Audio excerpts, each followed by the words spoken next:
They thought they were teaching a lesson to just another black kid in Westridge's white neighborhoods. Rough him up, plant some drugs, throw him in a cell. Standard procedure for Lieutenant Jensen and the police force that billionaire Randall Stokes had bought years ago. What they didn't check was the boy's last name. Zion Matthews never mentioned that his uncle ran the Department of Justice, never flaunted that connection, just stayed quiet, studied hard, and kept to himself. But when Solomon Matthews' calls to his nephew go unanswered, and videos of the arrest hit social media, the machine that's corrupted Westridge for decades is about to face something it can't bribe, intimidate, or control. A man with enough federal power to burn their entire system to the ground. Just before we get back to it, I'd love to know where you're watching from today, and if you're enjoying these stories, make sure you're subscribed, because tomorrow's special episode is one you definitely don't want to miss. The sun dipped below the horizon as Zion Matthews packed his textbooks into his backpack. The library's fluorescent lights cast long shadows across the empty tables. He glanced at his watch. 7:45 p.m. Later than Bosati, he'd planned to stay, but Jason had needed extra help with calculus before tomorrow's test. "You're a lifesaver, Zion," Jason had said, relief flooding his face when he finally understood the concept. "Mr. Peterson would have failed me for sure." Zion had simply nodded, a small smile playing at the corners of his mouth. Helping others came naturally to him, even if he rarely sought the spotlight for himself. At 17, Zion was used to blending into the background. Tall and lean with deep brown eyes that seemed to take in everything around him, he moved through Westridge High with quiet confidence. Not quite invisible, but intentionally low-key. "Closing in 15 minutes, called Mrs. Winters, the elderly librarian. She peered over her glasses at Zion and smiled warmly. "Another tutoring session?" "Yes, ma'am." "Jason's getting better, though." Mrs. Winters nodded approvingly. "That boy is lucky to have you as a friend. Do you need a ride home? It's getting dark." "No thanks. My aunt's house is just across Maple District. I'll be fine." Stepping out into the cool evening air, Zion zipped up his navy blue hoodie. Westridge was an affluent town, its streets lined with pristine colonial homes and manicured lawns, but the welcoming facade masked deeper tensions. For the past 3 years, he'd lived here with his Aunt Patricia, his mother's sister, after his parents moved overseas for work. The arrangement had advantages. Westridge High had better academic opportunities than his old school in Chicago, and his aunt's spacious home gave him plenty of room to study. What most people didn't know, what Zion deliberately kept quiet, was that his uncle, his father's brother, was Solomon Matthews, the United States Attorney General. Zion had never leaned on that connection. He wanted to succeed on his own merits, not because people feared crossing someone with powerful relatives. "You're too humble for your own good," his aunt had told him once, shaking her head. "Sometimes connections matter." But Zion disagreed. "If I'm going to Princeton next year, I want it to be because I earned it." His phone buzzed in his pocket as he walked past the park at the center of town. A text from Aunt Patricia. "Dinner in the microwave when you get home. Love you." He smiled, typing back a quick reply before continuing his walk. The quickest route home would take him through Oakwood Heights, one of the wealthier and whiter neighborhoods in town. He'd walked this way many times before without incident, but tonight something felt different. The streets seemed quieter, the house lights more watchful. As he passed a particularly grand colonial with white columns flanking the entrance, Zion noticed a middle-aged woman standing at her window, phone pressed to her ear, eyes locked on him. Something in her gaze made him uncomfortable, but he kept walking, eyes forward, pace steady. What Zion didn't know was that inside that house, Catherine Wilson was making a call that would change everything. 911, what's your emergency? "There's a suspicious young man walking past my house," Catherine said, voice hushed as if Zion might hear her through the double-paned windows. "He's wearing a hoodie, and I've never seen him in this neighborhood before." "Can you describe this person?" He's black, tall, wearing a dark hoodie. He's just walking slowly, looking at houses. Is he doing anything threatening?" "Not exactly, but he doesn't belong here." "This is a safe neighborhood," the dispatcher sighed imperceptibly. We'll send an officer to check it out. On the other end of that dispatch call was Lieutenant Wade Jensen, a 16-year veteran of the West Ridge Police Department. At 42, Jensen had the hardened physique of someone who spent more time at the gym than necessary, with a crew cut that emphasized his square jaw and cold blue eyes. As the call came through, he was sitting in his patrol car with Officer Trevor Ross, a rookie barely 6 months out of the academy. Jensen's tight smile revealed nothing good as he started the engine. Got a suspicious person call in Oakwood Heights. Time to show you how we handle outsiders in the nice neighborhoods. Ross shifted uncomfortably in the passenger seat.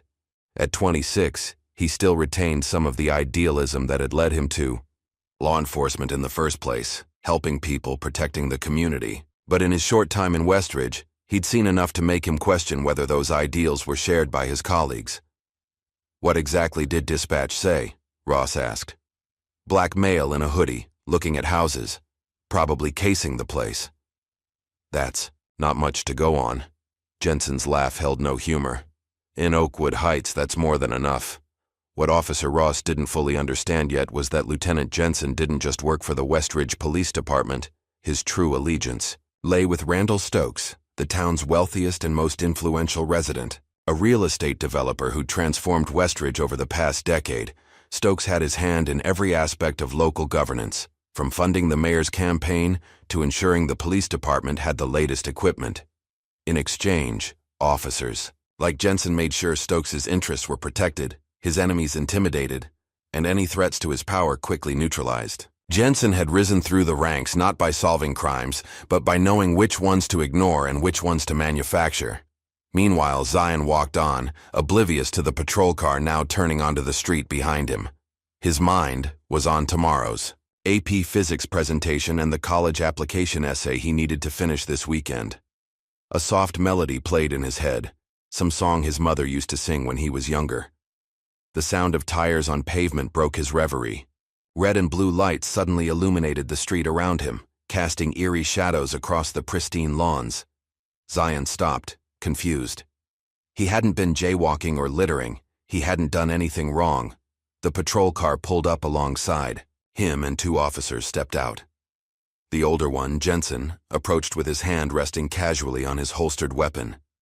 The younger officer, Ross, hung back slightly, eyeing Zion with a mixture of caution and something that might have been apology.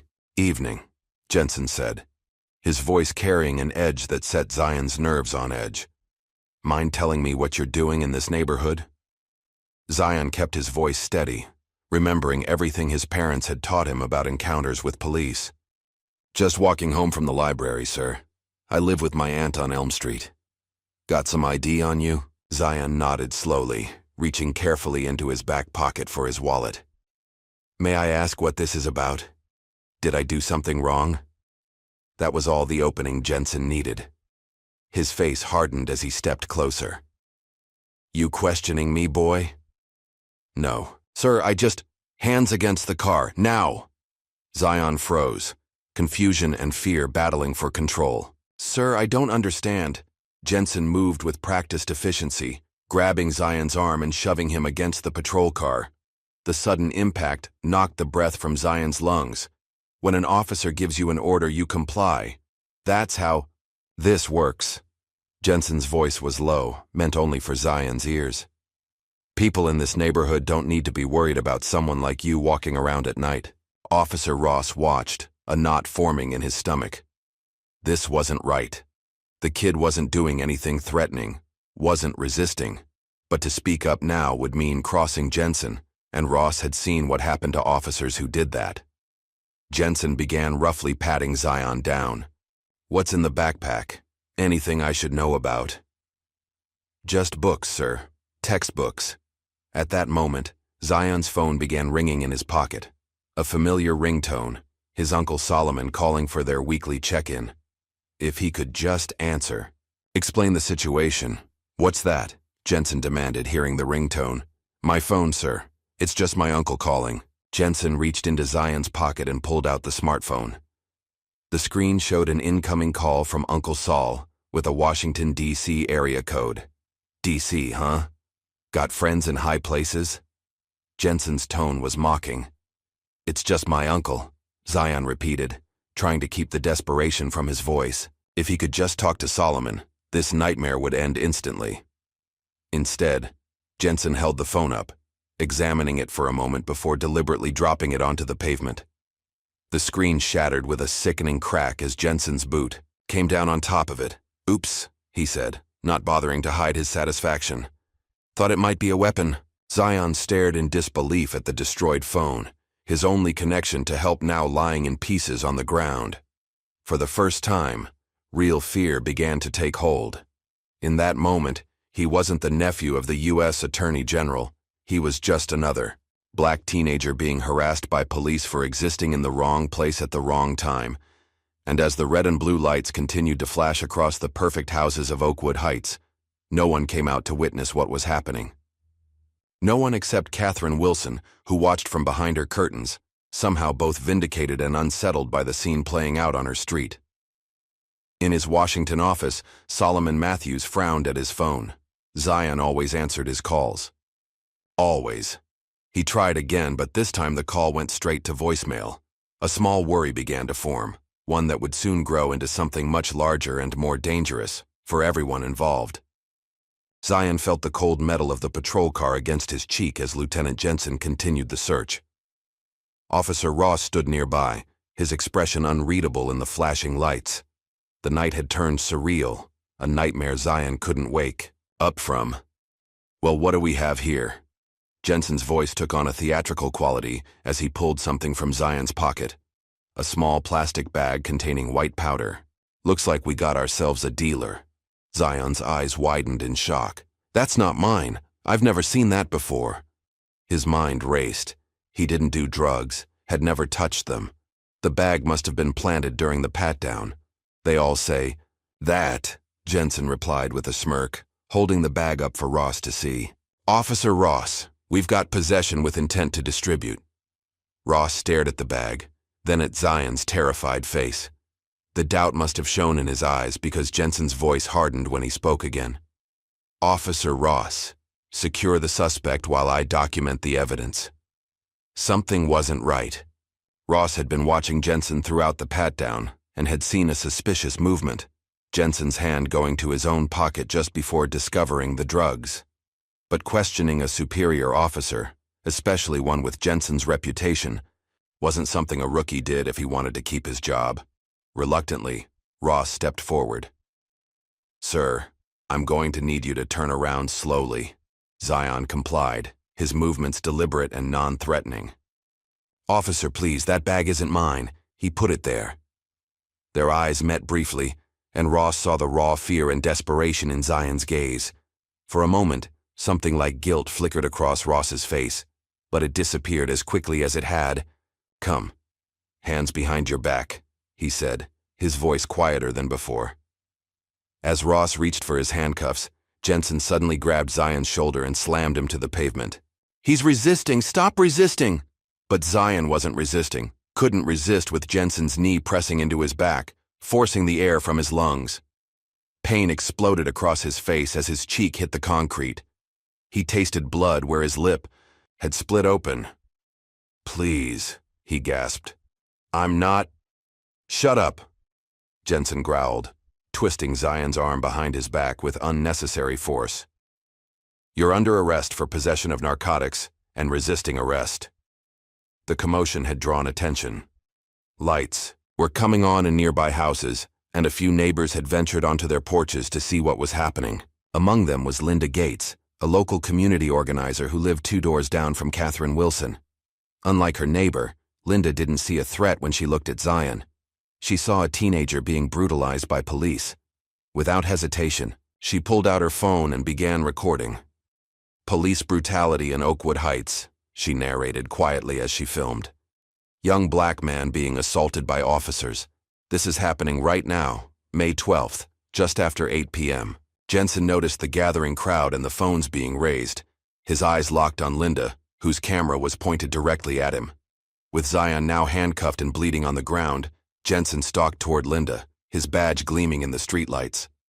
"Ma'am, I'm going to need you to stop recording and step back. This is a police matter." Linda stood her ground. I have every right to record. This is a public space. Jensen moved closer, lowering his voice so only she could hear. I'd be careful where you point that camera. Accidents happen in this town, especially to people who don't mind their own business. The threat hung in the air between them. Linda's hand trembled slightly, but she kept filming. Are you threatening me, Lieutenant? Just giving some friendly advice. Jensen's smile never reached his eyes. You've got a nice house here. Be a shame if something happened to it. Before Linda could respond, Ross called out, Lieutenant, we need to transport the suspect. Jensen gave Linda one last warning look before turning back to where Zion lay on the ground, Ross standing uncomfortably beside him. With rougher than necessary movements, Jensen hauled Zion to his feet and marched him to the patrol car. You've got the right to remain silent, Jensen recited mechanically as he shoved Zion into the back seat. Anything you say can and will be used against you in a court of law. As the door slammed shut, Zion caught a final glimpse of the neighborhood. Through the window, the manicured lawns, the perfect houses, the faces of people watching without intervening. Then Officer Ross slid into the driver's seat, and Lieutenant Jensen settled in beside him, and they were moving, taking Zion away from everything familiar and safe. Inside the patrol car, silence reigned. Zion's mind raced with panic and confusion. How had a simple walk home turned into this? What would happen to him now? Would Aunt Patricia know where to find him? And the drugs, how would he prove they weren't his?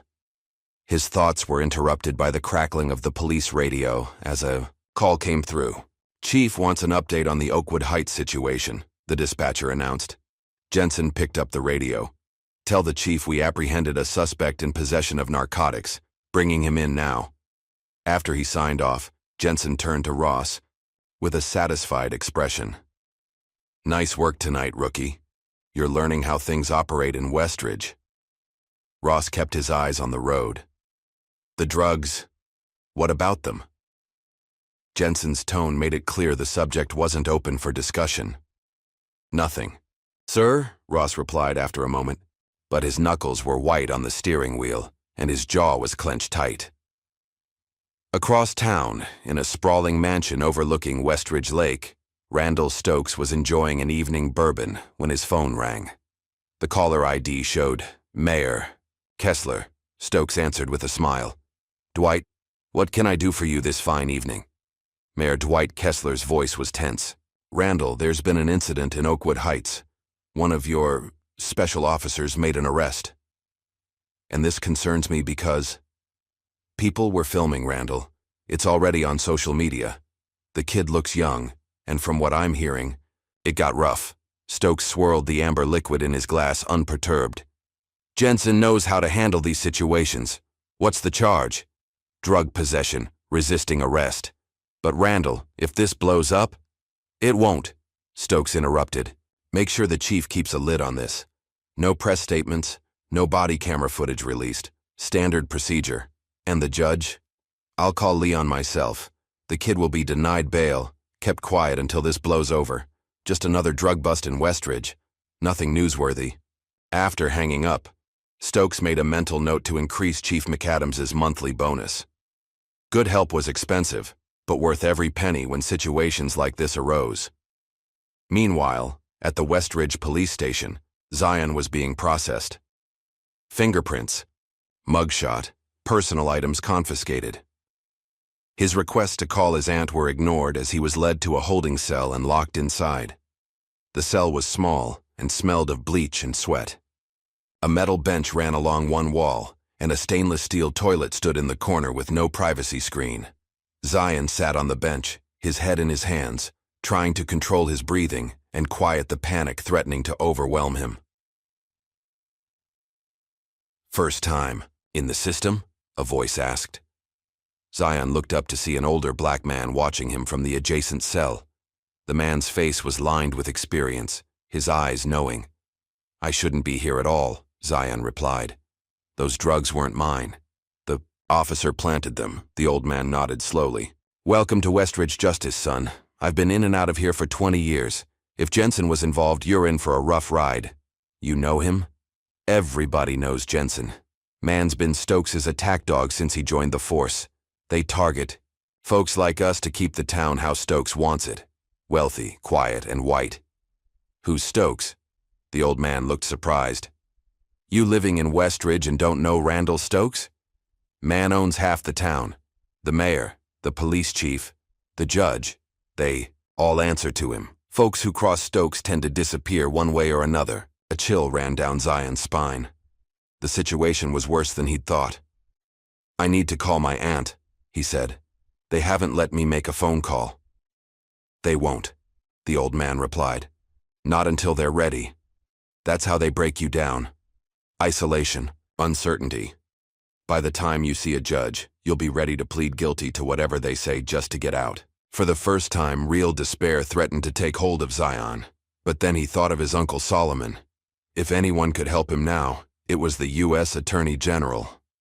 My uncle, he whispered, more to himself than his cell block companion. When he finds out.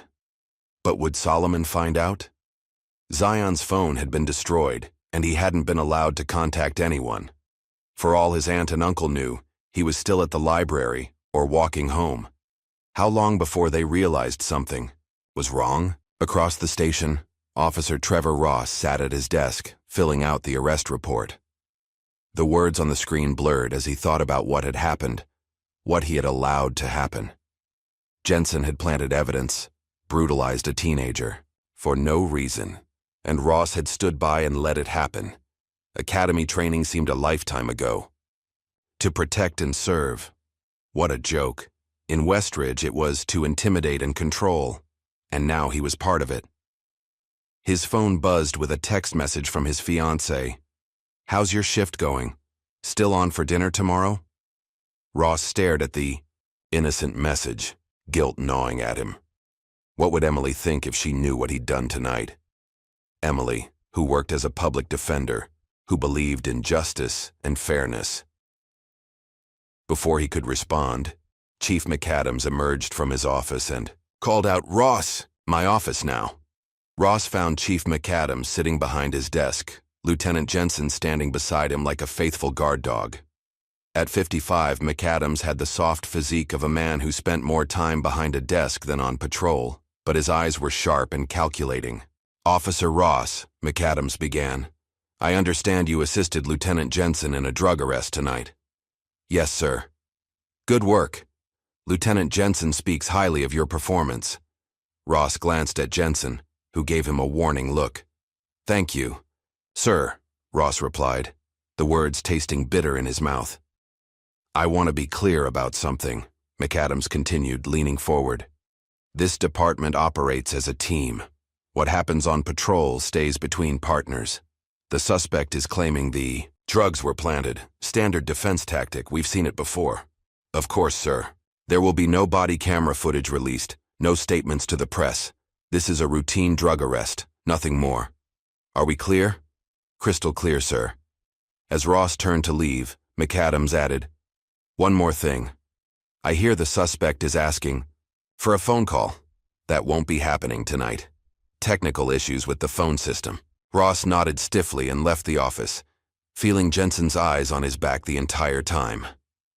Outside in the parking lot, Ross leaned against his car, struggling to breathe. What had he gotten himself into? This wasn't law enforcement. It was organized corruption.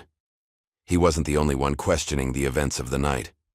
FBI agent Cole Matthews sat in an unmarked car across from the police station, watching the comings and goings of officers. At 34, Matthews had spent the last 6 months undercover in Westridge, investigating reports of systemic corruption within the town's power structure. Tonight's arrest had pinged his radar immediately.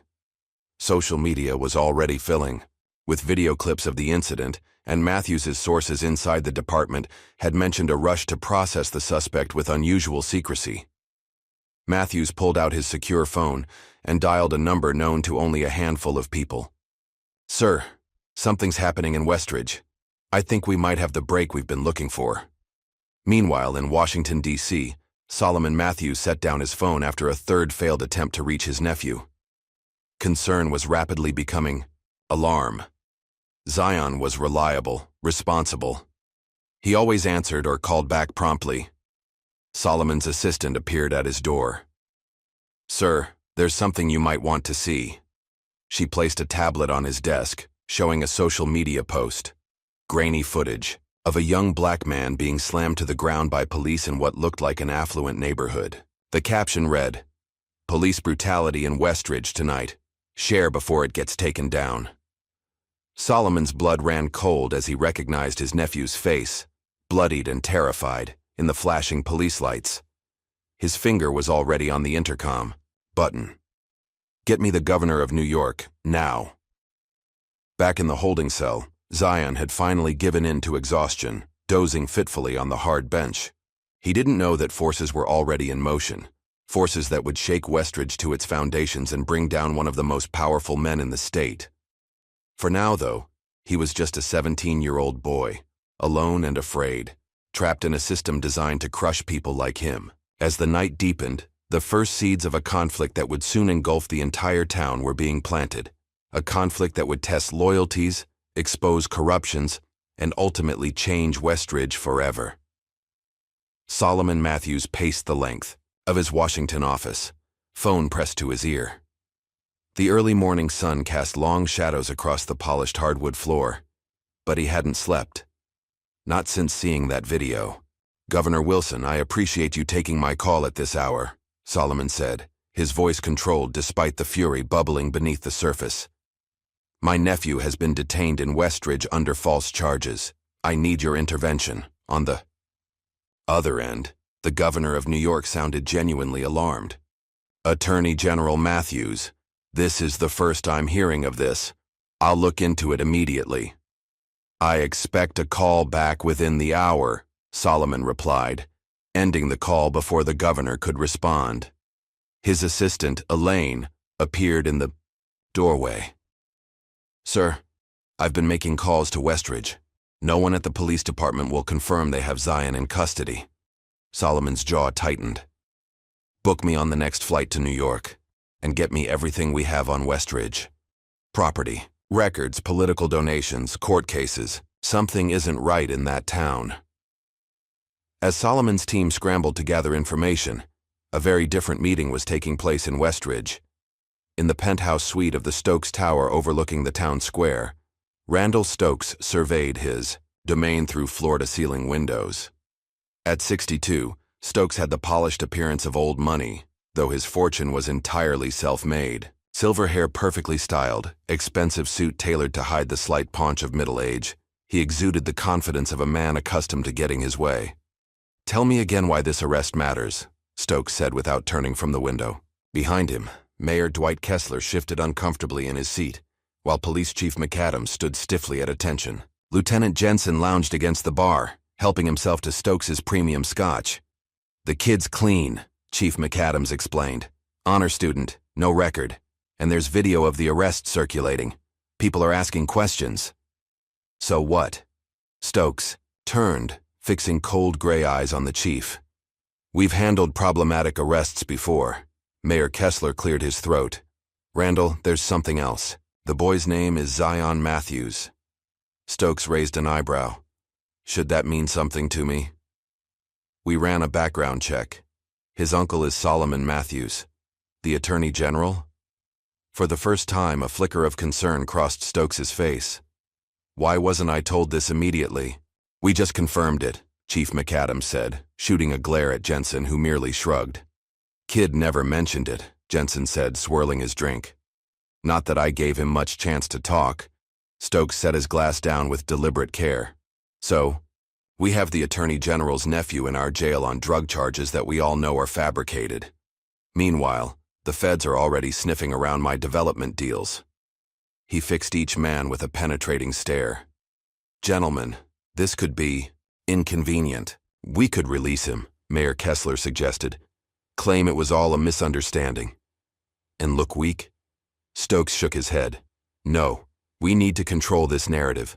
The drugs were found in his possession. That's the official story. He's a troublemaker using his uncle's position to try to escape consequences." "What about the body cam footage?" Chief McAdams asked. Stokes smiled thinly. I believe your department has been experiencing technical difficulties with its equipment. Such a shame. Already handled, Jensen confirmed. System malfunction, nothing recorded. And the witnesses with cell phones? Mayor Kessler pressed. Leave that to me, Stokes replied. Now I want this handled quickly and quietly.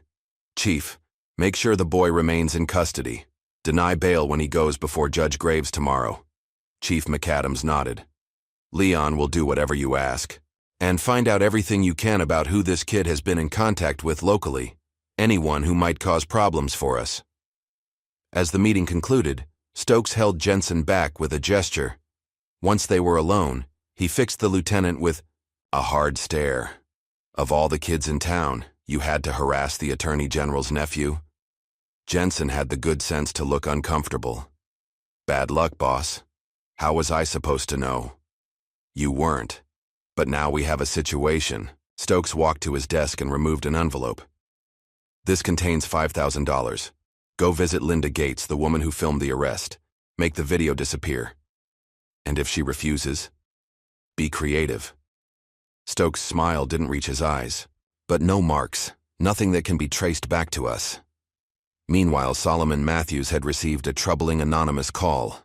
The voice on the other end was male, disguised, speaking quickly as if afraid of being overheard. Your nephew is being held at Westridge Police Station. No bail hearing scheduled until tomorrow. The drugs were planted by Lieutenant Wade Jensen, on orders from Randall Stokes. Who is this? Solomon demanded. How do you know? Doesn't matter. What matters is Stokes runs everything in Westridge, the mayor, the police, the courts. Your nephew was just in the wrong place at the wrong time, but now they know who he is. They'll make an example of him. Why are you telling me this? A pause. Because some of us are sick of what Stokes has done to this town. Be careful. People who cross him have a habit of disappearing. The line went dead, leaving Solomon with more questions than answers. But one name stood out. Randall Stokes. Elaine, he called to his assistant. I need everything we have on Randall Stokes of Westridge, New York. And get me the FBI director on the line. While Solomon began marshaling his considerable resources, Linda Gates was facing her own battle. The local activist had uploaded her video of Zion's arrest to multiple social media platforms, where it had quickly gained attention. But just as quickly, the videos were being removed for community standards violations, a clear sign of Stokes' influence with the tech platforms, where he held significant investments. Undeterred, Linda had sent copies to several national news outlets and civil rights organizations. She was in the middle of an email to the ACLU when a sharp knock came at her door. Through the peephole, she saw Lieutenant Jensen standing on her porch, a forced smile on his face. Linda's hand trembled as she opened the door, keeping the security chain latched. Lieutenant, she said coolly, what brings you here? Ms. Gates, Jensen replied, his tone falsely pleasant. I think we got off on the wrong foot last night. I'd like to discuss the video you took. There's nothing to discuss. What I saw was police brutality, plain and simple. Jensen's smile hardened. That video is causing unnecessary trouble for everyone involved. I'm authorized to offer you compensation for your inconvenience. He held up an envelope. $5,000. All you need to do is delete the video and sign a statement that you may have misinterpreted what you saw. Linda's eyes narrowed. Are you trying to bribe me, Lieutenant? I'm offering a reasonable solution to an unfortunate situation. The answer is no. Now please leave before I call your superiors. Jensen laughed, a cold sound devoid of humor. My superiors sent me here, Ms. Gates. This isn't just about one arrest. You're interfering with the way things work in Westridge. Then, maybe things in Westridge need to change. Something dangerous flashed in Jensen's eyes. Last chance, take the money. Goodbye, Lieutenant. As she closed the door, Jensen called out, Think about your home, Ms. Gates. Your job, your safety. Accidents happen to troublemakers in this town. Linda leaned against the closed door, heart pounding. She knew the threat wasn't idle. Stokes and his enforcers had silenced critics before. But something about that young man's terrified face in the police lights steeled her resolve. She reached for her phone and dialed a number few. In town dared to call, FBI tip line. How may I direct your call? I need to speak with whoever is investigating corruption in Westridge. It's about last night's arrest. In the courthouse across town, Judge Leon Graves received a visitor in his chambers. At 65, Graves had served on the bench for over 20 years, his once keen legal mind now dulled by cynicism and corrupted by Stokes's generous financial gestures. Judge Graves. Randall Stokes greeted him, settling into a leather chair without waiting for an invitation. We need to discuss tomorrow's bail hearing. Graves sighed. Randall, I've heard about the Matthews boy. This is different from our usual arrangements. His uncle is the Attorney General, for God's sake. Which is precisely why we need to send a message, Stokes replied. Deny bail. Cite flight risk, potential danger to the community, whatever you need to. Just keep him locked up. The evidence is flimsy at best. Any decent lawyer will tear it apart. Stokes leaned forward. Then make sure he doesn't get a decent lawyer. Appoint someone from the public defender's office, preferably someone new, someone who won't make waves. And if the Attorney General himself shows up? He won't. He'll send underlings, try to work through proper channels. By then, we'll have had time to construct a more convincing narrative. Stokes removed an envelope from his jacket and placed it on the desk. Your quarterly consultation fee, Judge. I've included a bonus for the special circumstances. Judge Graves stared at the envelope but didn't touch it. This could be the one that brings it all down, Randall. Only if you lose your nerve. Stokes stood to leave. Remember who paid for your daughter's Ivy League education, who covered your gambling debts, who owns the mortgage on your lake house. As Stokes left, Judge Graves finally reached for the envelope, hating himself but seeing no way out. At the Westridge police station, Zion had spent a sleepless night in the holding cell. His face ached where it had hit the pavement, and his wrists were raw from the too tight handcuffs. But worse than the physical discomfort was the uncertainty. No one would tell him when he could call his aunt, when he would see a judge, or what exactly he was being charged with. The cell door clanged open, and Officer Trevor Ross appeared, looking uncomfortable. Matthews, let's go. You're being moved to a proper cell. As Ross escorted him down the hallway, Zion tried again. Please, I need to call my aunt. She doesn't know where I am. Ross glanced around to ensure they were alone. Look, I can't let you make a call. Orders from above. But I saw what happened last night. That wasn't right. Hope flared in Zion's chest. Then help me. It's not that simple, Ross whispered. This town, this department, it's controlled by Randall Stokes. Cross him, and you disappear. So you're just going to let an innocent person go to jail? Ross looked away. Your bail hearing is tomorrow. Judge Graves will be presiding. Is he fair? A bitter laugh escaped Ross. He's on Stokes's payroll, like everyone else in power here. As they reached the cell block, Ross hesitated. Your uncle, is he really the Attorney General? Zion nodded slowly. Then pray he finds out what's happening, because that's your only hope in Westridge. Meanwhile, local media had begun reporting on Zion's arrest, but with a decidedly biased slant. The Westridge Chronicle, owned by a Stokes subsidiary, ran the headline. Attorney General's nephew arrested on drug charges, claims special treatment. The article contained numerous falsehoods, including claims that Zion had a previous juvenile record that had been sealed, a complete fabrication. It quoted anonymous sources describing Zion as a troublemaker who had been involved in multiple disciplinary incidents at school, another lie. Across town, Zion's Aunt Patricia was frantic. She had called hospitals, friends, and finally, the police station, where she was told only that Zion had been arrested and was being held pending a bail hearing. What are the charges? She demanded.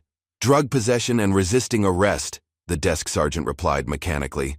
That's ridiculous. My nephew doesn't do drugs. I need to see him immediately. Visiting hours are over for today, ma'am. You can attend the bail hearing tomorrow at 9 a.m. After the call ended, Patricia did the only thing she could think of. She called her brother-in-law. Solomon, they've arrested Zion on trumped-up charges. They won't let me see him. Something is very wrong here. Solomon's voice was calm but deadly serious. Patricia, listen carefully. I'm already working on this. I'll be in Westridge by morning. Don't talk to anyone about this, especially not the media. And if anyone from the police department contacts you, tell them nothing without a lawyer present. Solomon, I'm scared. The police in this town, they're not like normal police. I know. Randall Stokes has been on our radar for other reasons. This may have just accelerated our timeline. As night fell over Westridge, the pieces were moving into place for what would become a battle for the soul of the town. Stokes believed his power and influence were enough to quash any threat, even one connected to the U.S. Attorney General. But he had underestimated the determination of a man fighting for his family. And in the shadows, FBI agent Cole Matthews was making his own moves. After receiving Linda Gates's call, he had reached out to his handler. "Sir, we have a credible witness to police misconduct connected to the Stokes investigation. And there's more. The victim is related to Attorney General Matthews." "Tread carefully, Matthews," his supervisor warned. "Stokes has friends in high places, but this could be the break we've been waiting for." "I'm meeting with a potential whistleblower inside the department tomorrow. Things are starting to crack." That whistleblower was Officer Trevor Ross, who had finally reached his breaking point. As he sat in his apartment that night, staring at his police badge, he made the decision that would change everything. He couldn't be part of this system anymore. Tomorrow, he would tell Agent Matthews everything about Jensen planting evidence, about Stokes's control of the department, about the countless other abuses he'd witnessed in his short time on the force. It would likely end his career. It might even put his life in danger. But as he thought of Zion Matthews sitting alone in a cell for a crime he didn't commit, Ross knew he couldn't live with himself if he stayed silent. Little did he know. The conflict that was about to erupt would shake Westridge to its core, forcing everyone to choose sides in a battle between corruption and justice. As dawn broke over Westridge, Solomon Matthews arrived at the small regional airport in a private Justice Department jet. The Attorney General of the United States stepped onto the tarmac, flanked by 2 federal agents and his chief of staff. His face was a mask of controlled fury. A black SUV waited to take him directly to Randall Stokes's office. No appointments, no warnings. This would not be a diplomatic visit. Stokes was reviewing development plans for his newest luxury complex when his assistant burst in, flustered. "Sir, Attorney General Matthews is here to see you. He doesn't have an appointment, but he's insisting." Before she could finish, Solomon pushed past her into the office, his imposing 6'3" frame filling the doorway. "Mr. Stokes," Solomon said, his deep voice deceptively calm. "I believe you're holding my nephew on fabricated charges." Stokes recovered quickly, rising to extend his hand. "Attorney General Matthews, what an unexpected honor. I've heard about your nephew's situation. A regrettable misunderstanding, I'm sure." Solomon ignored the outstretched hand. "Let's not pretend, Mr. Stokes. I know who you are and how you operate. I've been building a case against your organization for months. The only reason we haven't moved yet is that we've been methodical, gathering evidence, following money trails." Stokes's smile faltered slightly. "That sounds like an abuse of power, using federal resources for a personal vendetta." "It would be, if that's what was happening. But our investigation into your corruption began long before you targeted my nephew." Solomon placed both hands on Stokes's desk, leaning forward. "Release Zion. Drop all charges. Make this right, and perhaps we can discuss terms that don't end with you in a federal penitentiary." Stokes leaned back in his chair, regaining his composure. "Attorney General, I understand you're upset. Family matters can cloud our judgment. But I have no authority to release anyone or drop charges. That's the domain of our local justice system." "A system you own." A crude characterization. Stokes stood, matching Solomon's height. "Look, we both know how power works. Your jurisdiction ends at the state line.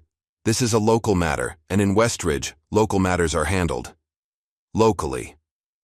Solomon's expression didn't change, but something dangerous flickered in his eyes. "Mr. Stokes, you've made a mistake. A big one. You think your money protects you, that your influence in this small town makes you untouchable. You're wrong. Is that a threat, Attorney General? No, it's a promise." Solomon straightened and turned to leave. At the door, he paused. You have 24 hours to release my nephew and issue a public apology. After that, the full weight of federal law enforcement descends on Westridge. Enjoy your empire while it lasts. After Solomon left, Stokes immediately called Lieutenant Jensen. The Attorney General just threatened me in my own office. Accelerate our timeline. I want his nephew transferred to county tomorrow after the bail hearing. Once he's in the system, Matthews will have to back off and work through proper channels.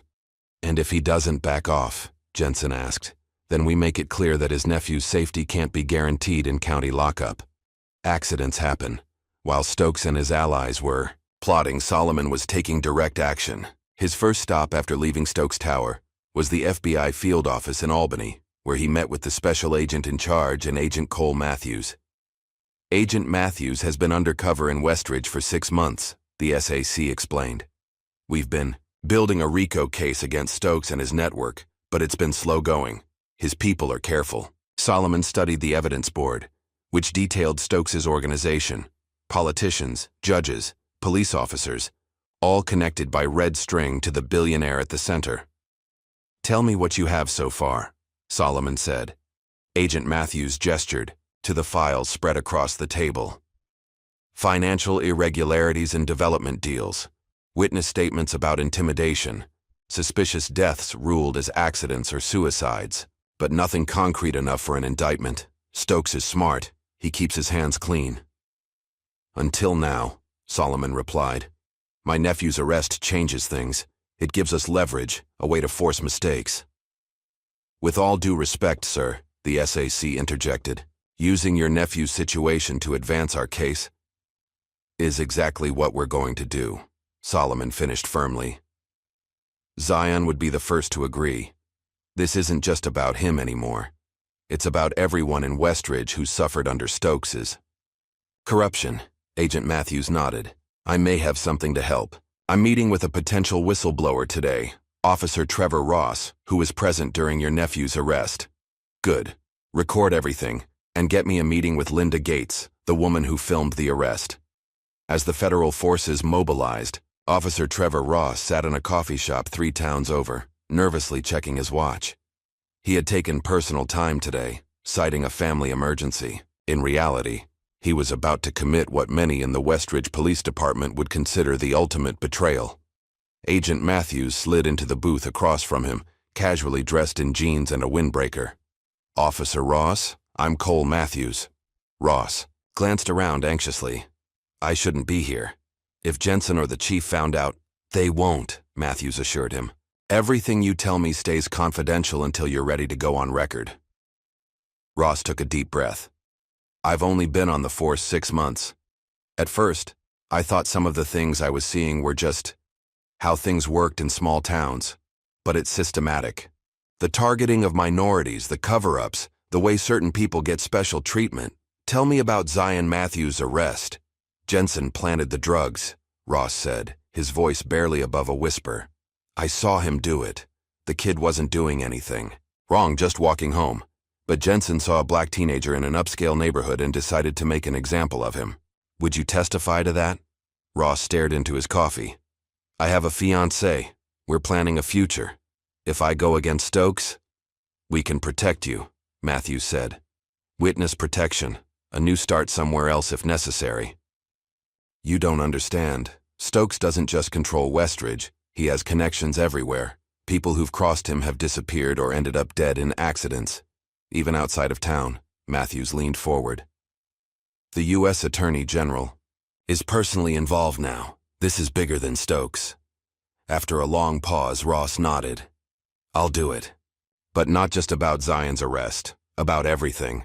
The bribes, the evidence tampering, the beatings, all of it. Back in Westridge, Lieutenant Jensen was dealing with a different kind of problem.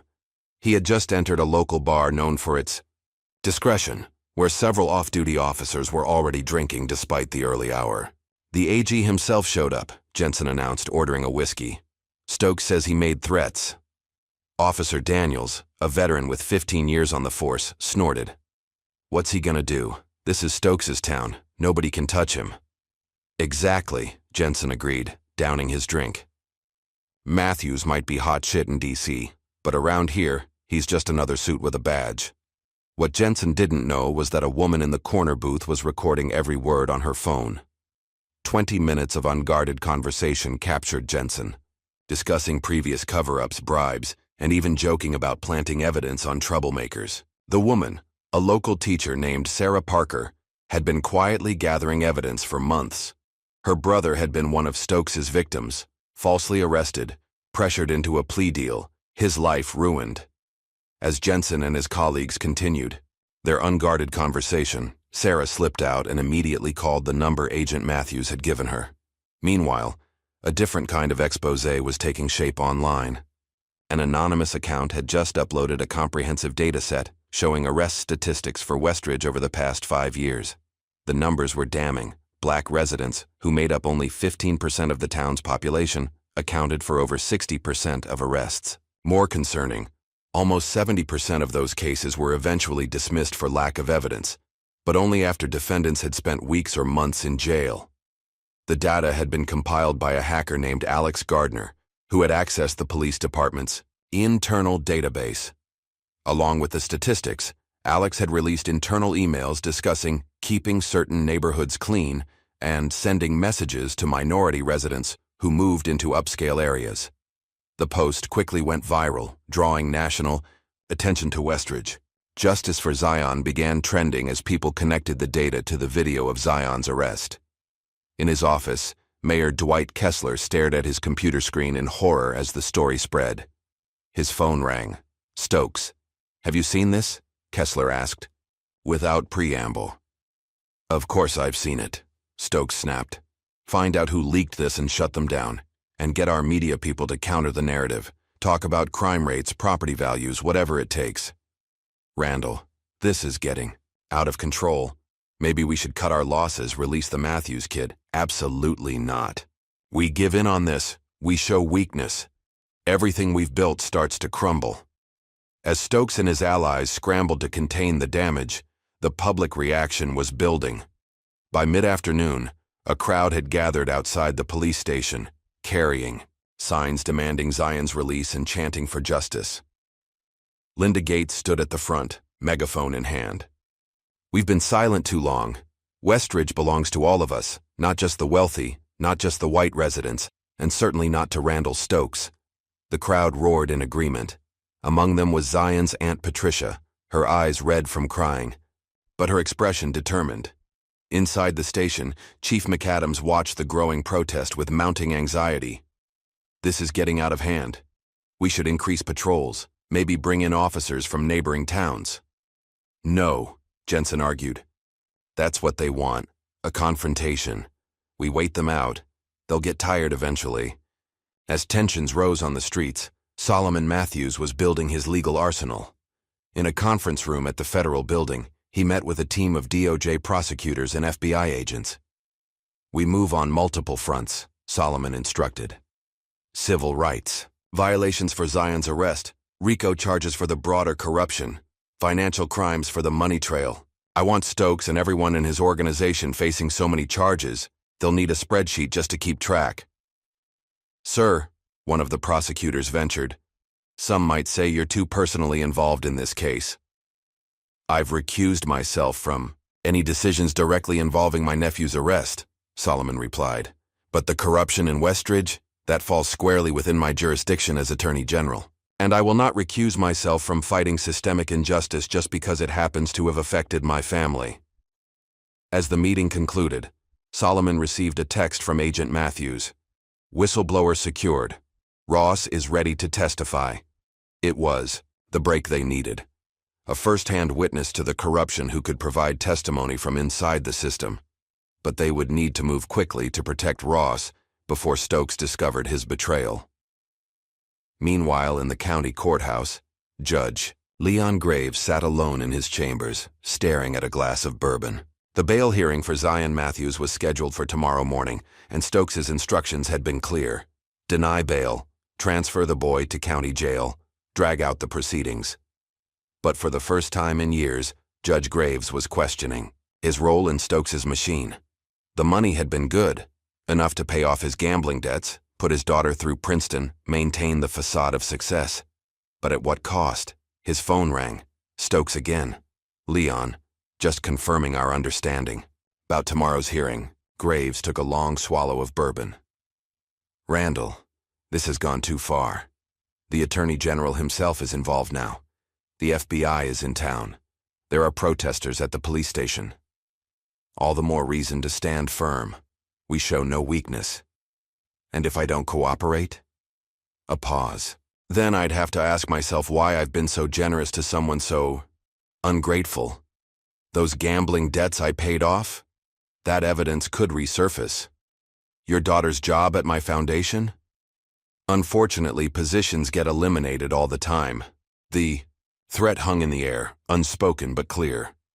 Judge Graves closed his eyes, trapped in a prison of his own making.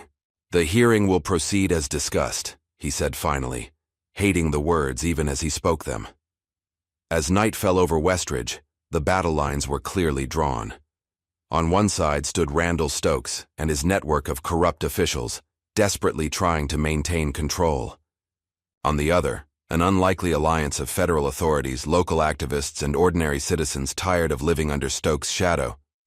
And caught in the middle was Zion Matthews, a 17-year-old honor student whose only crime had been walking home through the wrong neighborhood at the wrong time.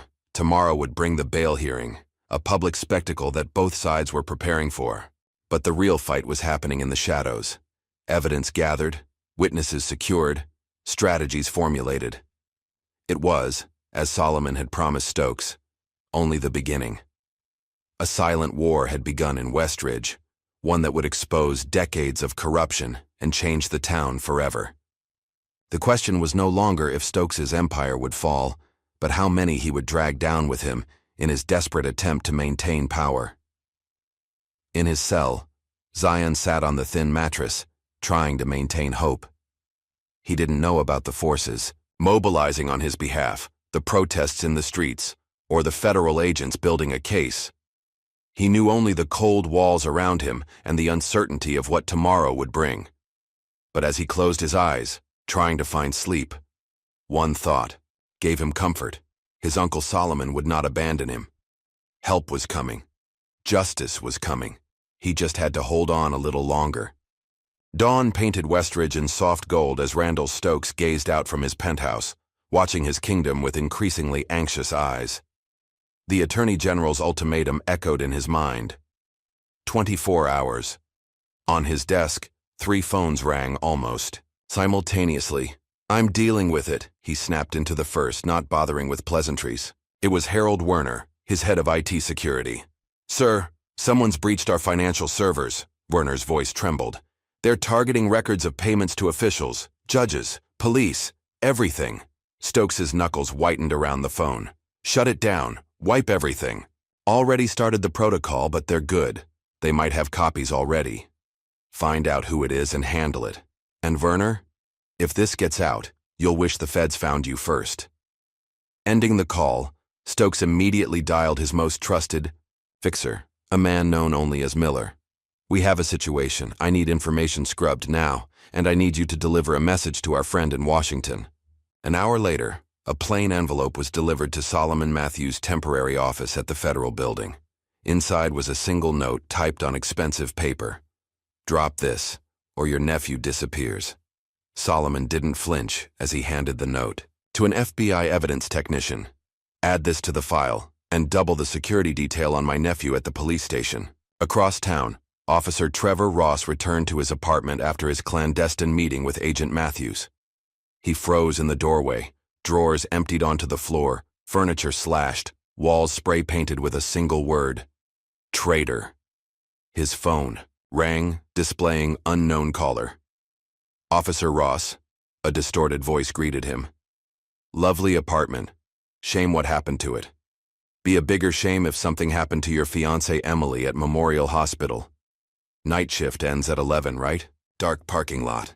Ross's blood ran cold. "Who is this?" "A friend with advice.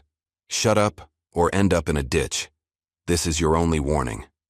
The line went dead. Ross's hands shook as he called Agent Matthews. "They know," he said without preamble. "They've threatened Emily. We'll send agents to the hospital immediately, Matthews assured him. Pack a bag. We're moving you both to a safe location. How did they find out so quickly? Stokes has people everywhere, but this shows they're scared. They're getting sloppy. Meanwhile, in the district attorney's office, Paul Hargrove reviewed the case file against Zion Matthews. At 51, Hargrove had built his career by following Stokes's directives, turning a blind eye to corruption while aggressively prosecuting those Stokes wanted eliminated. Make it airtight, Stokes had ordered that morning. I don't care what you have to fabricate, that kid doesn't walk, Hargrove sighed, adding notes to strengthen the charges. Resisting arrest became assault on an officer. Possession became possession with intent to distribute. He drafted false witness statements, created a fictional confidential informant, and backdated everything to appear legitimate. His assistant knocked softly. Sir, the Attorney General's office has requested all files related to Zion Matthews. Tell them it's an ongoing investigation. They need a court order. They already have one, sir. Hargrove cursed under his breath. Stall them. Say the files are being compiled. After she left, he began shredding the original documents that showed the inconsistencies in Jensen's arrest report. What remained would tell the story Stokes wanted. Told, a dangerous drug dealer using his connection to the Attorney General to escape justice. Across town, Agent Matthews received an urgent call from his FBI handler. We've identified our insider in Stokes's organization, the handler explained. Rebecca Wells, his executive assistant for the past 3 years. She's been feeding information to local journalists about smaller corruption cases, but she's terrified of going public. Can we bring her in? She's refusing to leave, says Stokes would know immediately and retaliate against her family, but she's willing to continue providing information from the inside. That's incredibly dangerous. She knows, but she's our best source on Stokes's real-time movements, and she's just sent something critical. Stokes has requested a private meeting with the Attorney General tonight, 7 p.m. at the Westridge Hotel. Matthews frowned. A trap? Possibly. But Wells says Stokes is starting to panic. He might be looking for a way out. That evening, Solomon Matthews arrived at the upscale Westridge Hotel, accompanied by 2 federal agents who remained in the lobby as he took the elevator to the penthouse suite. Stokes waited alone, a glass of bourbon in hand. Attorney General, he greeted, as if they were old friends meeting for drinks. Thank you for coming. Make it quick, Stokes. Your time is running out. Stokes gestured to a chair. I think we've gotten off on the wrong foot. This situation with your nephew, an unfortunate misunderstanding that's escalated unnecessarily. Is that what you call framing an innocent teenager? A misunderstanding? Let's be practical. We're both powerful, men with much to lose in a prolonged public battle. Stokes opened a briefcase on the coffee table, revealing stacks of cash. $5 million. Cash, untraceable. Your nephew walks free tomorrow. All charges dropped. Everyone saves face. Solomon didn't even glance at the money. You're attempting to bribe the Attorney General of the United States. I'm offering a businessman's solution to an awkward problem. The only solution is your surrender, Stokes. Full confession, complete cooperation, testimony against your entire network. Stokes's facade of civility cracked. Don't be naive. My network, as you call it, extends far beyond Westridge. Senators, governors, judges at every level. Even if you take me down, my allies will ensure you never work in law enforcement again. Is that supposed to frighten me? It's supposed to enlighten you. Stokes's voice lowered.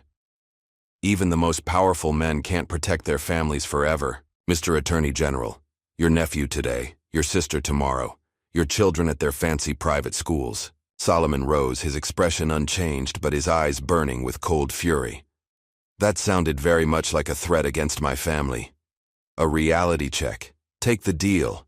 Everyone walks away intact. No deal. And Stokes? When this is over, you'll wish you'd never heard the name Matthews. As Solomon left the hotel, his car pulled away from the curb, only to be violently sideswiped by a black SUV with tinted windows. The impact sent Solomon's vehicle spinning toward the guardrail of a bridge. Only his driver's quick reflexes prevented them from plunging into the river below. The SUV sped away, no plates visible, as Solomon's security detail called for backup and medical assistance. Though shaken, Solomon refused hospital treatment. It wasn't an accident, he told Agent Matthews, who arrived minutes later. Stokes is getting desperate.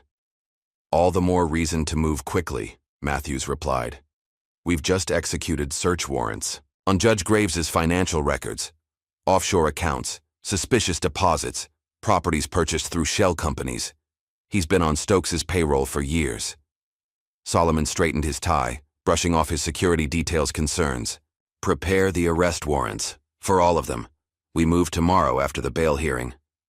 Meanwhile, at the West Ridge police station, Chief McAdams paced his office, pressure building from all sides. Mayor Kessler had been calling hourly, panicking, about the protests growing outside. The FBI had served multiple warrants, and now, Officer Ross had disappeared, along with his fiancée. Lieutenant Jensen lounged in a chair, seemingly unconcerned. Ross was always weak. Let him talk. It's his word against mine. It's not just Ross, McAdams snapped. They've got financial records, arrest statistics, your body cam footage that mysteriously disappeared. And now the Attorney General's car gets run off the road? What the hell were you thinking? Jensen shrugged. Wasn't me. But whoever did it had the right idea. Get out of my office. And Jensen, if I go down for this, I'm not going alone. As Jensen left, McAdams pulled out a burner phone and dialed a number only 5 people had access to. It's McAdams. I want immunity. I'll testify against Stokes, tell you everything. The bribes, the cover-ups, everything. But I need protection. The fee. Wheels of justice were turning faster now. As midnight approached, Judge Graves received notification that his accounts had been frozen. The FBI had discovered over $2 million in payments tied directly to cases where he had ruled in favor of Stokes's interests. In his chambers, surrounded by the trappings of respectability he'd sold his soul to acquire, Judge Graves opened his safe and removed a small revolver. He placed it on his desk beside a half-empty bottle of scotch, contemplating his options. His phone rang. Stokes again. I know the feds have your accounts, Stokes said without preamble. Stick to the plan. Deny the Matthews kid bail tomorrow and I'll make sure you're taken care of. Private plane, new identity, accounts in the Caymans. It's over, Randall. They have everything. It's only over if you break. One more day, that's all I need, then you can disappear to somewhere with no extradition. After hanging up, Graves stared at the gun, then at the photo of his daughter on his desk. One more corrupt act to secure his escape. Could he do it? As Westridge held its breath for the morning's bail hearing, the key players in this drama prepared for what would be the turning point in the battle for the town's soul. The courthouse steps teemed with protesters by 8 a.m. National news vans lined the street, their satellite dishes reaching skyward like mechanical flowers seeking the sun. Linda Gates stood at the front of the crowd, bullhorn in hand, leading chants for justice. Inside, Zion Matthews sat in a holding cell, dressed in the suit his aunt had brought for him. Despite the bruises still visible on his face, he carried himself with quiet dignity. His Aunt Patricia waited in the courtroom alongside Solomon, who had arrived early to ensure everything was in place. What Stokes and his allies didn't know was that the morning's proceedings would be nothing like what they expected. As Judge Graves entered and court was called to session, the first surprise came immediately. Your Honor, the court clerk announced, we have a last-minute substitution. Judge Martha Reynolds will be presiding today. Judge Graves, who had arrived prepared to deny Zion's bail despite his misgivings, looked stunned. On whose authority? The me. State Judicial Commission, Reynolds replied, taking her place at the bench. You've been temporarily relieved pending an investigation into financial irregularities. The courtroom buzzed with whispers. Reynolds, a respected judge from a neighboring county with no ties to Westridge politics, was known for her strict adherence to constitutional principles. District Attorney Hargrove approached the bench, flustered. Your Honor, we haven't been notified of any change. We request a continuance to prepare. Denied, Reynolds stated firmly. This young man has been held for 2 days on dubious charges. We proceed now. As the hearing began, the second bombshell dropped. Peter Williamson, former U.S. Attorney for the Southern District and one of the nation's top defense attorneys, stood to represent Zion. Your Honor, the charges against my client are not only baseless, but represent a gross violation of his constitutional rights. We move for immediate dismissal and release. Hargrove scrambled to counter. The defendant was caught with narcotics and physically resisted officers during his arrest. Really? Williamson smiled coldly. Because we have a witness who says otherwise. The courtroom doors opened, and Officer Trevor Ross entered, escorted by FBI agents. The young officer walked to the stand, avoiding Lieutenant Jensen's murderous glare from the gallery. Under oath, Ross detailed everything. Jensen planting the drugs, the excessive force, the destroyed phone, the cover-up afterward. His testimony was devastating, laying bare the conspiracy against Zion in methodical, irrefutable detail. When he finished, Judge Reynolds didn't hesitate. The charges against Zion Matthews are dismissed with prejudice. Mr. Matthews, you are free to go. The courtroom erupted in cheers. Outside, the crowd roared as the news spread, but the morning's surprises weren't over. As Hargrove gathered his papers, federal marshals entered the courtroom. Paul Hargrove, you're under arrest for obstruction of justice, evidence tampering, and conspiracy to violate civil rights. Similar scenes played out across Westridge. At the police station, FBI agents led Chief McAdams away in handcuffs, having flipped on Stokes in exchange for leniency. Judge Graves surrendered quietly when agents arrived at his home. Lieutenant Jensen, seeing the writing on the wall, had slipped out of the courthouse during Ross's testimony. He made it as far as the Canadian border before being apprehended, a bag containing $50,000 cash and a fake passport in his possession. But the biggest target remained at large. Randall Stokes had gone to ground, missing their attempt to arrest him at his penthouse. As federal agents searched his properties, a new player emerged from the shadows. Jacob Miller, Stokes' longtime accountant, walked into the FBI field office voluntarily. For years, he had secretly documented every bribe, every threat, every illegal deal, building an insurance policy against the day Stokes might turn on him. I can't live with it anymore, Miller told Agent Matthews. Not after seeing what they did to that kid. On national television, Miller detailed Stokes' criminal empire, the judges he owned, the politicians he controlled, the witnesses who had been threatened or bought off. Most damning were the financial records showing millions flowing to officials who had helped Stokes eliminate business competitors and silence critics. As Miller's interview aired, protesters surrounded Stokes' tower, their numbers swelling into the thousands. The facade of respectability that had protected Westridge's corruption for so long was crumbling by the hour. In his hidden lake house 50 miles from town, Stokes watched his empire disintegrate on live television. His phones rang constantly, panicked allies, lawyers, fixers, all demanding guidance or offering desperate deals. One call, however, he answered immediately. "Have you done it?" he demanded. "It's too hot," the voice replied. "Federal agents everywhere. No way to get to the kid." "I don't want excuses. I want Matthews to suffer. Find a way." But Stokes had miscalculated the level of surveillance now, focused on him. The call was intercepted, providing the final evidence needed for attempted murder charges. Solomon Matthews, watching the case unfold from the federal building, received word of the intercepted call. "He's at the lake house," Agent Matthews confirmed. "SWAT is moving in now." "I want to be there," Solomon insisted. "Sir, that's not protocol." "I don't give a damn about protocol. This man threatened my family."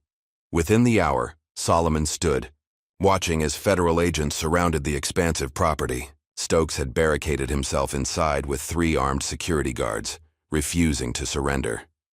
"Randall Stokes," the SWAT commander announced through a bullhorn, "you are surrounded. Exit the building with your hands up." No response came from the house. After repeated warnings, the SWAT team prepared to breach. Just then, a black SUV burst from the garage, accelerating toward the perimeter. Agents scattered as the vehicle crashed through a barricade, speeding toward the private airstrip behind the property, where Stokes kept his jet fueled and ready. A high-speed pursuit ensued, with police helicopters tracking the SUV's desperate flight. At the airstrip, Stokes and his security team abandoned the vehicle, racing toward the waiting jet. They never made it. Federal agents had secured the plane hours earlier, anticipating this escape route. As Stokes realized he was trapped, he raised his hands slowly. "It's over, Randall," Solomon said, approaching with agents flanking him. "Your corruption ends today." "You've made a mistake," Stokes replied, his composure finally cracking. "My friends are abandoning you as we speak," Solomon finished. "Your friends in Washington are already distancing themselves, claiming they barely knew you. That's how corruption works, Randall. Everyone's loyal until they're not." As Stokes was led away in handcuffs, Lieutenant Jensen, who had been caught and transported back to Westridge, saw one last opportunity to save himself. "I want a deal," he told the federal prosecutor. "I'll testify against Stokes. I know everything. Who he bribed, who he threatened, who he had killed." "You're too late," the prosecutor replied coldly.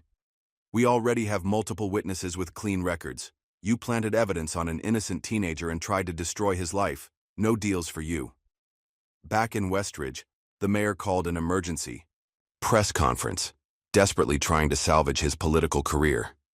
"I was misled by people I trusted," he claimed, sweat beading on his forehead. "I had no knowledge of any illegal activity." Few believed him. By evening, the governor had announced a state takeover of Westridge's government pending special elections, and a special prosecutor to review every case handled during Stokes's reign. As the sun set on a day that had changed Westridge forever, Zion Matthews sat with his family in his aunt's living room, still processing everything that had happened. "You never told me your uncle was the Attorney General," Linda Gates said, having been invited to the small gathering to thank her for her bravery. Zion smiled slightly. "I didn't want special treatment. I just wanted to be known for my own achievements." "You will be," Solomon assured him. "But from now on, no more secrets between us. Secrecy only protects the corrupt." Outside, the streets of Westridge were quiet for the first time in days. The protests had transformed into celebrations as news spread of Stokes's arrest and the dismantling of his network. Officer Ross and his fiancée, now under federal protection, watched the coverage from a safe location, knowing they had helped spark a transformation. What no one realized yet was how far the ripples would spread. In the coming days, investigations would expand beyond Westridge, following Stokes's money and influence to other towns, other officials, other corrupted systems. The quiet teen who had simply been walking home from the library had unwittingly exposed a cancer that had been growing for decades, and in doing so, he had taken the first step toward healing a community long divided by wealth, power, and race. The morning after Stokes's arrest dawned clear and bright, as if the weather itself was celebrating Westridge's liberation. In the federal prosecutor's office, a team of attorneys and FBI agents gathered around a conference table covered with documents, photos, and financial records, the accumulated evidence of decades of corruption. Solomon Matthews stood at the head of the table, his normally immaculate appearance showing signs of strain. He hadn't slept properly in days, but his eyes remained sharp and focused. "This goes beyond Westridge," he said, pointing to a map where red pins marked towns and cities across 3 states. "Stokes's influence extends to county officials in these jurisdictions, judges in these districts, and legislators in these states. This isn't just about my nephew anymore. It's about systematic corruption that has harmed thousands of people." Agent Cole Matthews nodded, adding another document to the evidence pile. "We've identified over 30 officials who took direct payments from Stokes, plus dozens more who benefited indirectly. This is potentially the largest corruption case in the state's history." "And we're just getting started," Solomon replied. "I want every rock turned over, every connection traced. If someone took Stokes' money, I want them held accountable." The meeting was interrupted by an urgent knock. An FBI agent entered, expression grim. "Sir, we have a situation. The judge has granted Stokes bail." "What?" Solomon's voice was dangerously quiet. "On what grounds?" "Judge Wilson from the federal court in Albany." Stokes's lawyers argued he's not a flight risk due to his business interests, offered to surrender his passport and put up $10 million bond. Solomon's jaw tightened. Judge Wilson, check his financial records immediately. This isn't over. While the federal investigation expanded, Zion Matthews was adjusting to his newfound freedom. Sitting at his aunt's kitchen table that morning, he picked at his breakfast, still processing the events of the past few days. "You've barely touched your food," Aunt Patricia noted, concern etching her features. "I'm not very hungry," Zion admitted. "It's just a lot to take in. 3 days ago I was in a jail cell. Now I'm all over the news." Patricia squeezed his shoulder gently. "You don't have to talk to any reporters if you don't want to. Your uncle's press team can handle that." "It's not that." Zion hesitated, searching for words. "When I was arrested, I was just me, a regular kid. Now everyone sees me as this symbol. That's because what happened to you happens to so many young black men who don't have an attorney general for an uncle," Patricia said softly. "The difference is, you got justice. They often don't." Zion nodded slowly. "I know. That's why I think I need to speak out, use this platform to help others." Before Patricia could respond, Zion's new phone buzzed with a message from Solomon. "Stokes made bail. Stay vigilant. Security detail remains in place. Call if you need anything." Across town, Randall Stokes was returning to his penthouse, accompanied by his high-priced legal team. Despite the electronic monitoring bracelet on his ankle and the federal agents watching his building, he projected an air of confidence. "The prosecution's case is built on the testimony of criminals and traitors," his lead attorney James Barton assured him. "Officer Ross is compromised, Chief McAdams was saving his own skin, and your accountant Miller violated confidentiality agreements. We'll discredit them all." Stokes nodded absently, gazing out at the town he had controlled for so long. "And Judge Wilson?" "Has agreed to hear our motion to dismiss the federal charges," Barton confirmed. "His appreciation for your past support remains intact." "Good." Stokes turned, a cold smile forming. "The Matthews family thinks they've won, but they've just started a war they can't finish." What Stokes didn't know was that his bail hearing had triggered a separate investigation into Judge Wilson's finances. By noon, FBI analysts had discovered suspicious deposits to an offshore account linked to the judge, coinciding with major rulings favorable to Stokes's business interests. Solomon wasted no time. He personally called the chief judge of the federal circuit, presenting the evidence and requesting an emergency reassignment of Stokes's case. "I want the strongest judge you have," Solomon insisted. "Someone with an impeccable record who can't be bought or intimidated." By mid-afternoon, Stokes's legal victory had evaporated. Judge Wilson was placed on administrative leave pending investigation, and Stokes's case was reassigned to Judge Amelia Rodriguez, a former prosecutor known for her harsh stance on public corruption. The news hit Stokes like a physical blow. "Wilson was our ace," he snapped at Barton. "Who else do we have on the federal bench?" "No one who'll touch this case now," Barton admitted. "The scrutiny is too intense. Rodriguez is untouchable. She's rejected every case where there might be even a hint of conflict of interest." For the first time, genuine fear flickered in Stokes's eyes. "Then we need leverage. Something on the Matthews family. Dig deeper. Everyone has secrets." But Stokes's options were dwindling by the hour. His phones were monitored, his movements tracked, his assets frozen. Former allies were scrambling to distance themselves, with many reaching out to prosecutors to negotiate their own deals. At the FBI field office, a new development was unfolding. Rebecca Wells, Stokes's executive assistant who had been secretly providing information, arrived for a formal interview. "I should have come forward sooner," she told Agent Matthews, hands clasped tightly in her lap. "But I was afraid. Stokes. He doesn't just threaten you. He threatens your family." "You're here now," Matthews reassured her, "and your testimony will be invaluable." What Wells revealed next stunned even the experienced federal agents. She had maintained a detailed log of Stokes's activities for years, including meetings with Officials, payoffs, threats, and even discussions of violent retaliation against opponents. He called it his insurance policy, Wells explained, producing a flash drive. This contains records of every corrupt deal he made in the last 5 years. Account numbers, dates, amounts. He kept meticulous notes.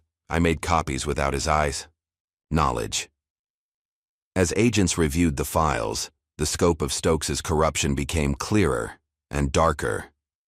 Beyond the bribes and influence peddling were records of more sinister activities: blackmail, ordered assaults, and, most disturbing, the details of 3 suspicious deaths previously ruled as accidents or suicides. One name in particular stood out: Michael Donovan, a local reporter who had been investigating Stokes's real estate deals. His car had gone off a mountain road 2 years earlier, officially ruled an accident. But Stokes's records showed a payment of $50,000 to Lieutenant Jensen just days before, with the note, "Donovan problem resolved." Solomon reviewed the evidence with growing anger. This isn't just corruption anymore, it's murder. With this new evidence, prosecutors moved quickly. To revoke Stokes's bail, Judge Rodriguez signed the warrant immediately, and federal agents descended on Stokes Tower once again. But Stokes had vanished. The electronic monitoring bracelet had been removed and left behind, a sophisticated job that suggested professional help. His private security team claimed ignorance, but cell phone records showed calls to a known associate with connections to private military contractors. "He's running," Solomon concluded grimly. "Put out an alert to all airports, train stations, and border crossings. Check his helicopter and plane records." The manhunt intensified as night fell. Police helicopters circled Westridge, while FBI agents raided properties owned by Stokes and his associates. The national media descended on the town, transforming a local corruption case into headline news across the country. In his aunt's house, now guarded by federal agents, Zion watched the coverage with growing concern. "Will they find him?" he asked Solomon, who had stopped by to check on them. "Count on it," Solomon assured him. "Stokes made a critical mistake. Running makes him look guilty to everyone, even his remaining supporters. He's burned his last bridges. Across town." Lieutenant Wade Jensen sat in a holding cell, watching the same news coverage on a small television. The reporter mentioned the investigation into Michael Donovan's death, and Jensen's face drained of color. "I need to talk to a prosecutor," he told the guard. "Now, I'm ready to deal." Within the hour, Jensen was sitting across from federal prosecutors, desperate to save himself from a potential murder charge. "I didn't kill Donovan," he insisted, sweating profusely. "I just made sure the investigation went nowhere. Stokes told me what to do. He has a guy, ex-military, does his dirty work. Name's Miller, Jack Miller." "Where would Stokes go if he was running?" the prosecutor pressed. Jensen hesitated, weighing his options. Finally, self-preservation won out. "He has a compound in the Adirondacks, off the grid, heavily secured. Not in his name, held by a shell company. That's where he'd go to ground." By midnight, FBI tactical teams were preparing for a raid on the remote compound. Satellite imagery confirmed activity at the location: lights, vehicles, guards patrolling the perimeter. "He's cornered and desperate," the tactical commander warned. "This won't be a peaceful surrender." Solomon insisted on being nearby during the operation, despite security concerns. "This ends tonight," he said firmly. "One way or another." In the pre-dawn darkness, federal agents surrounded the compound. Thermal imaging showed at least 6 individuals inside the main house, with armed guards patrolling the grounds. "Federal agents, we have a warrant for Randall Stokes's arrest." The announcement came over loudspeakers, shattering the mountain silence. "The compound is surrounded. Come out with your hands up." For several tense minutes, there was no response. Then gunfire erupted from one of the guard posts, and the FBI tactical team returned fire. What followed was a brief but intense firefight. 2 of Stokes's security personnel were wounded, while the others quickly surrendered when they realized they were outmatched. As agents approached the main house, an explosion rocked the northern side of the compound. Stokes had rigged a diversion. Through the smoke and confusion, A figure raced toward a helipad where a helicopter waited, rotors already spinning. "Suspect. Fleeing to aircraft," an agent shouted into his radio. Snipers had their sights on the helicopter, but couldn't risk firing with Stokes inside. They needed him alive to testify against his network. The helicopter lifted off, banking sharply toward the Canadian border just 60 miles away. But Stokes had overlooked one critical detail. The FBI had anticipated this escape route and placed a pursuit helicopter nearby. What followed was a desperate aerial chase through the darkened mountains. Stokes's pilot pushed the helicopter to its limits, flying dangerously low to avoid radar detection. The pursuit ended dramatically when Stokes's helicopter, running low on fuel, attempted to land at an abandoned logging camp. As it touched down, FBI agents converged from all directions. Cornered at last, Randall Stokes emerged with his hands raised, his empire in ruins, his allies abandoning him, and his freedom finished. "Randall Stokes," Solomon Matthews announced, personally, walking forward as agents secured the billionaire. "You're under arrest for corruption, racketeering, conspiracy, and murder." For a moment, the two men locked eyes, power facing justice, corruption facing accountability. "This isn't over, Matthews," Stokes spat. "Yes, Randall," Solomon replied calmly. "It is." As dawn broke over the mountains, Stokes was led away in handcuffs, and the news quickly spread across Westridge and beyond. The man who had controlled an entire town through fear and money had finally fallen. Back in Westridge, residents gathered spontaneously in the town square as the news spread. For many, it was the first time they had felt truly free in years. Linda Gates stood among them, tears streaming down her face. "I never thought I'd see this day," she told a reporter. "For years, we lived under his shadow. Today, we start rebuilding." The foundations for that rebuilding were already being laid. Governor Harrison had appointed an interim town council composed of respected community members with no ties to the previous administration. State police would oversee law enforcement until a new police chief could be properly vetted and appointed. For Zion Matthews, the ordeal that had begun with a simple walk home from the library was nearing its conclusion. But its impact would shape the rest of his life and the future of Westridge in ways no one could have anticipated. 6 months after Randall Stokes's dramatic capture, Westridge was a town transformed. The oppressive shadow that had hung over the community for decades had lifted, allowing the first fragile shoots of genuine democracy and accountability to emerge. On a crisp fall morning, Zion Matthews stood on the steps of the newly renamed Community Justice Center, formerly the Stokes Municipal Building. Now 18, he had grown taller over the summer, his lean frame filling out, but it was the newfound confidence in his bearing that most people noticed. "I never wanted to be a symbol," he told the assembled crowd, his voice strong and clear. "I was just a kid walking home from the library. But what happened to me happens to black and brown people across this country every day. The difference is, I had resources and connections that many don't." The crowd listened in respectful silence. Among them were familiar faces from Zion's ordeal: Linda Gates, now serving on the town council; Trevor Ross, who had left law enforcement and was working with a police accountability organization; and various community members who had stood up during Westridge's darkest days. "The scholarship being announced today isn't about me," Zion continued. "It's about recognizing that true justice requires equal access to education, opportunity, and legal representation.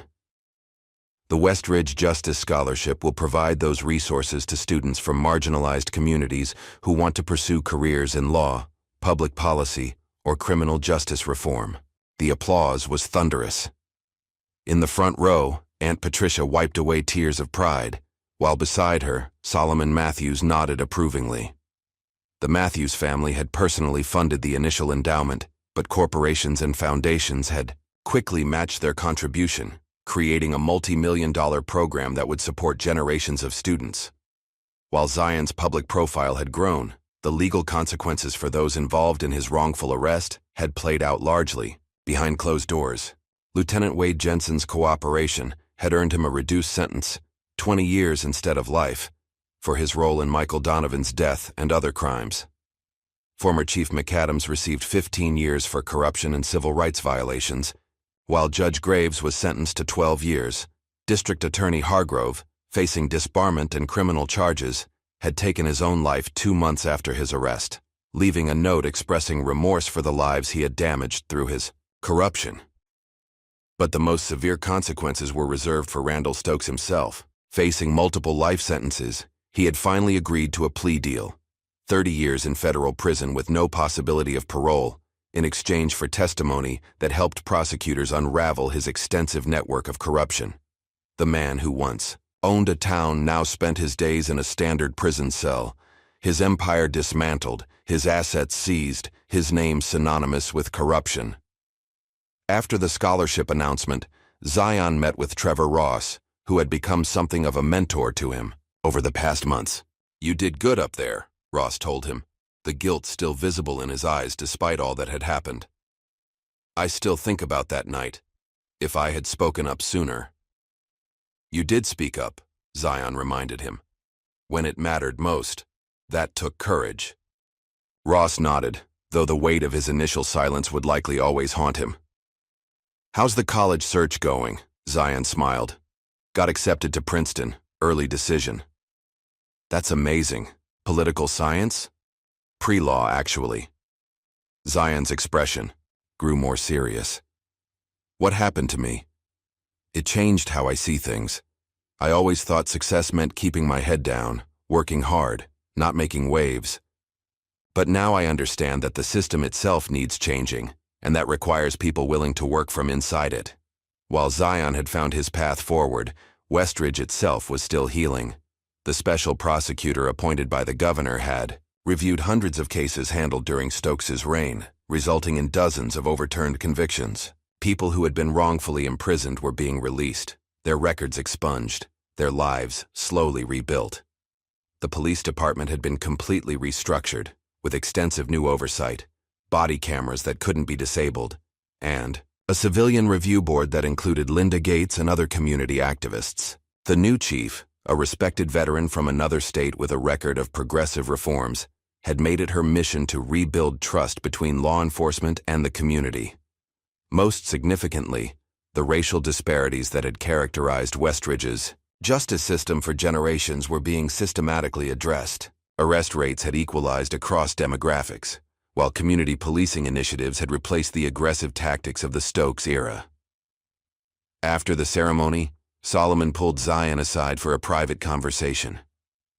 "I'm proud of you," he said simply, "not just for how you've handled the attention, but for what you're choosing to do with it." "I learned from the best," Zion replied with a small smile. Solomon's expression grew more serious. "There's something I want to discuss with you. The president has asked me to lead a new Justice Department initiative on police reform and accountability. It would mean using what happened here in Westridge as a template for addressing systemic issues nationwide." Zion considered this.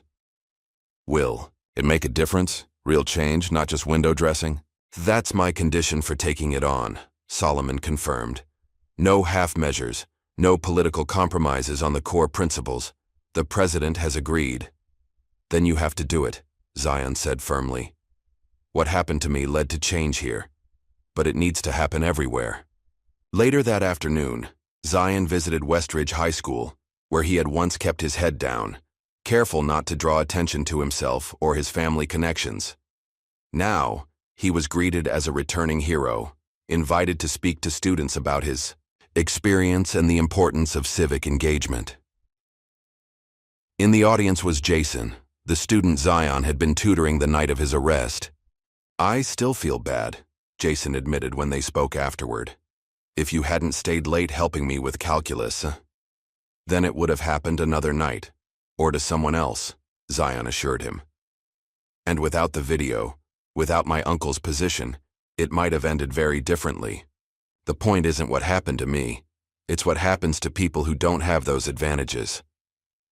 As Zion walked through the school hallways, he noticed something that would have been unthinkable a year earlier: Black, white, and Latino students talking together, planning a voter registration drive, discussing the upcoming special election.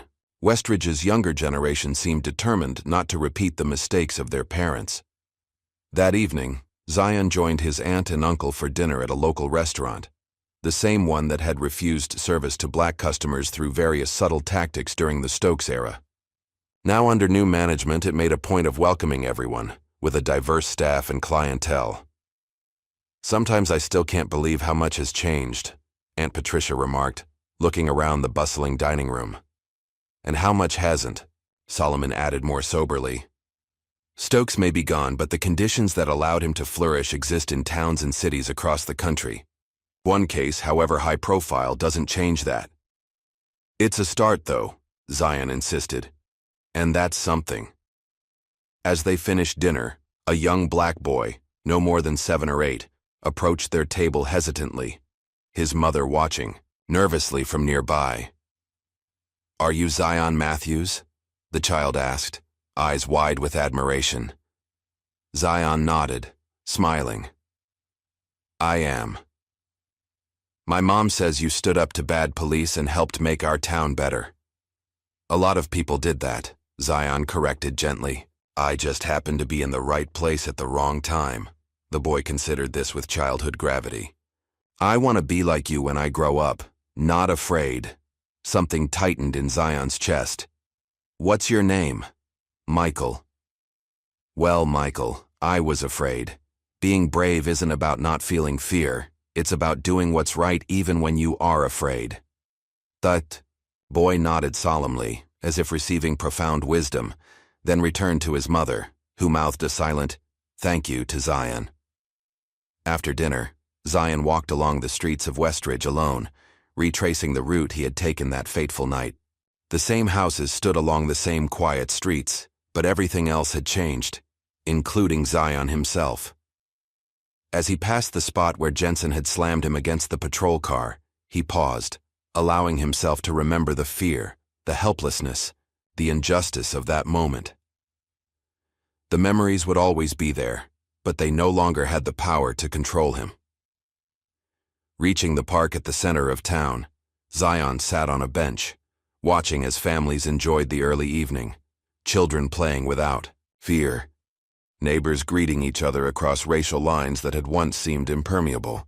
A group of young black kids played basketball nearby, laughing and trash-talking with the unself-conscious joy of childhood. One of them noticed Zion and nudged his friends. They stopped their game, whispering among themselves, before the boldest approached.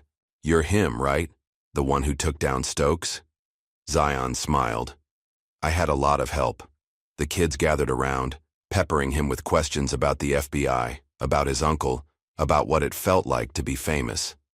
Zion answered patiently, emphasizing the roles that courage, community, and justice had played in changing Westridge. As twilight deepened into evening, the kids reluctantly dispersed, called home by parents for dinner, but their admiring glances lingered, and Zion understood that for them, he represented something powerful, the possibility that justice could prevail, that one person could make a difference. Walking home in the gathering darkness, Zion felt none of the fear that had accompanied this same journey months earlier. The streets belonged to everyone now. The shadows no longer concealed corruption and threats, but simply the natural transition from day to night.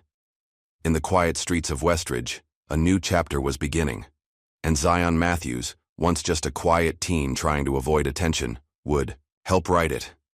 If you found this story compelling, please hit that like button to help others discover it.